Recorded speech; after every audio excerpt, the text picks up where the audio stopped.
F-Color, qui est une poudre qui permet de faire de l'émail dans un four traditionnel. Pas besoin de four à haute température. Avec cet émail, nous avions par exemple réalisé de superbes bijoux. Eh bien, fort de son succès, voici de nouveaux supports à émailler qui nous permettront cette fois-ci de réaliser de très jolis tableaux. J'aimerais aujourd'hui réaliser un tableau pour un enfant. J'ai donc choisi un châssis de 20 cm sur 20 cm, puis j'ai choisi un de ces nouveaux supports carrés qui sera donc parfaitement au centre de mon châssis.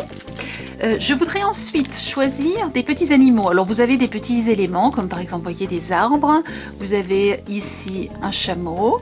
Vous avez un éléphant, un autre éléphant qui lui est plus petit.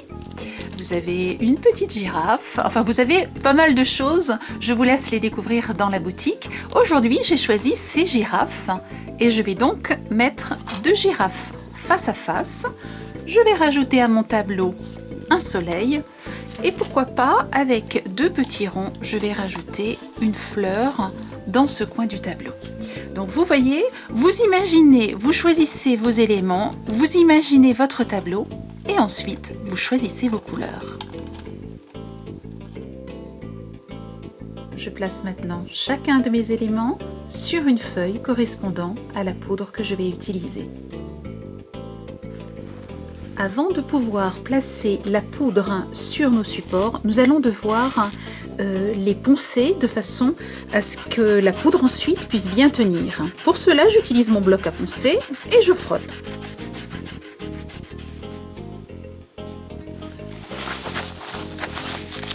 Nettoyez bien, de façon à ce qu'il ne reste aucune particule.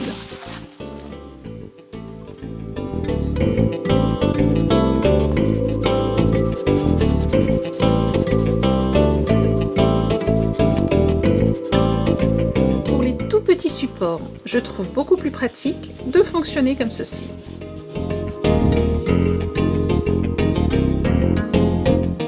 Nous allons maintenant procéder au saupoudrage. Pour cela, vous allez avoir besoin d'une plinte en U, d'une spatule que vous pouvez retrouver dans le kit de base. Vous avez aussi dans ce kit le support de cuisson. Placez votre petite girafe sur la plinte en U. Retournez à côté votre poudre de façon à ce que le tas qui tombe à côté et pas sur votre support. Et ensuite, vous allez pouvoir saupoudrer plus régulièrement, vous n'aurez donc pas de tas, la poudre F-Color sur le petit support. N'hésitez pas à être très généreuse.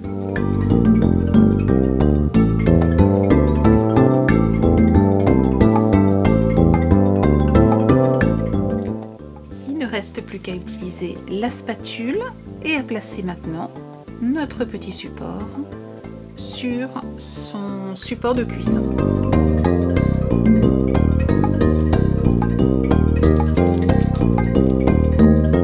Vous voyez ici, il s'agit d'un plat sur lequel j'ai mis une feuille d'alu, le support de cuisson, et donc nous allons procéder de la même manière pour tous les supports.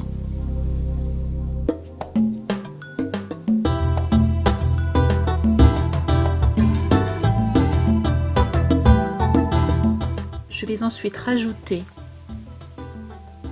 Alors là, je fais tout sur un même support pour gagner du temps. Sur une même feuille de papier, bien entendu, je ne pourrai pas récupérer cette poudre puisqu'elle sera mélangée. Je vais tout doucement, donc vous voyez, au lieu d'avoir mon flacon relativement bas, je vais le monter de façon à ce que la poudre se répartisse de façon très diffuse. Voilà, je rajoute un petit peu. Et puis si on en met trop, c'est pas grave, on rajoute. Alors je préfère en mettre un petit peu, je dirais beaucoup au départ, voilà. Et je vais rajouter maintenant, atténuer de nouveau avec la poudre ivoire. Voilà. Alors je n'hésite pas là encore à être bien généreuse, bien faire sur les bords de façon à ce qu'il soit bien régulier, bien arrondi. Si c'est trop, c'est pas grave, vous recommencez.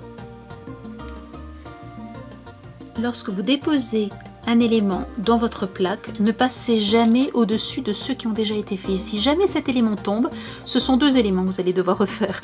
Donc s'il y en a un qui tombe, ce n'est pas grave, vous le refaites. Une petite remarque. Vous observez qu'ici je les ai placés directement sur la plaque, je n'ai pas utilisé le support de cuisson. Le support de cuisson est absolument nécessaire lorsque vous cuisez des deux côtés, de façon à ce que le côté déjà cuit n'adhère pas à la plaque. Donc dans ce cas-là, vous devrez vraiment le mettre sur le support de cuisson. L'avantage du support de cuisson, c'est aussi qu'on récupère les éléments plus facilement en ayant simplement à passer la spatule. Mais imaginons que nous n'avons pas suffisamment de support de cuisson et que nous voulons tout cuire en même temps, eh bien vous allez poser, puisqu'il ne s'agit que d'une cuisson d'un côté, tous les éléments sur la plaque.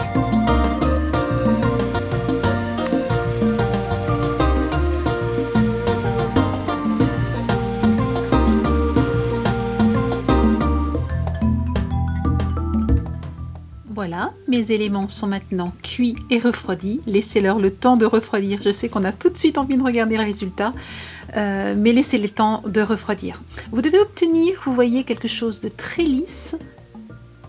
Si vous n'obtenez pas cela, eh bien, il peut y avoir deux raisons. La première, vous n'avez pas laissé cuire suffisamment longtemps. Et la deuxième, vous n'avez pas mis une épaisseur de poudre suffisamment importante. Donc, la solution, eh bien, c'est de recommencer les étapes que je viens de vous montrer et de mettre une deuxième épaisseur et de cuire à nouveau votre décoration. Et vous obtiendrez ainsi quelque chose de très lisse et vraiment magnifique. Une fois que nous avons terminé nos décorations, nous les plaçons sur le châssis. Je trouve qu'il est beaucoup plus facile de peindre le châssis après, une fois que nous avons nos décorations, parce que nous savons ce que nous voulons mettre en relief. Par exemple ici, ce sont les deux petites girafes. Nous allons donc vouloir une couleur qui soit neutre, qui n'écrase pas ces deux couleurs-là. Je vais donc choisir une couleur crème ou lin, unie, de façon à mettre en relief ici le tacheté. Et voilà, c'est parti, allons-y!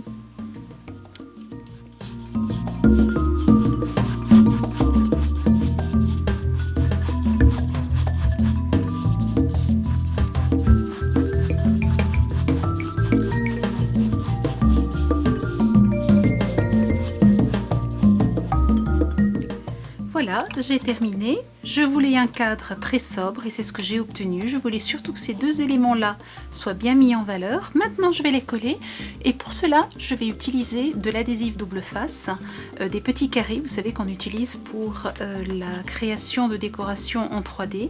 Je vais simplement mettre des carrés de mousse au dos, enlever la petite pellicule protectrice et venir coller. Je ne suis pas obligée de mettre tout au même niveau, je peux très bien en mettre certains à des niveaux différents, collant directement sur le châssis et en mettant à d'autres donc des carrés de mousse pour leur donner du relief. Je fais la même chose avec la petite girafe, les petites girafes que je vais mettre elles au même niveau. J'enlève donc les carrés de mousse et je colle. J'ai choisi de ne pas les centrer, c'est volontaire.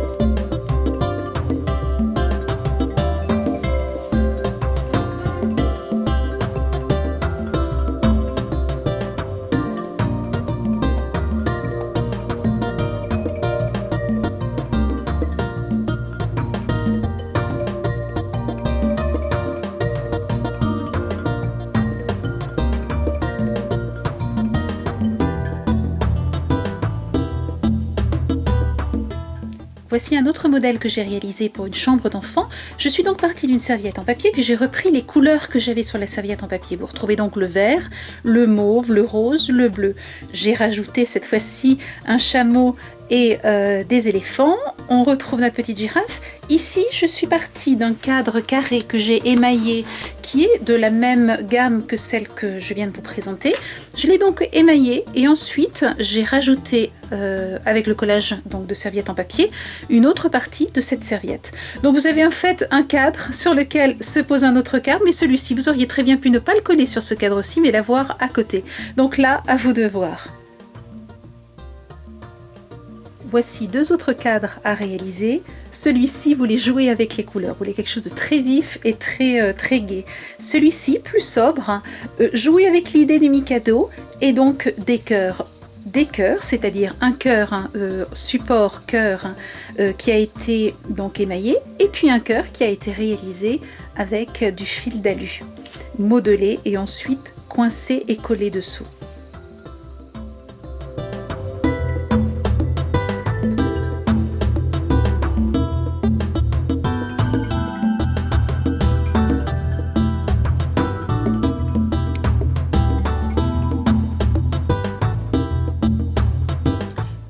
Cet atelier peut être à la fois fait par des adultes et des enfants, sauf la cuisson, attention.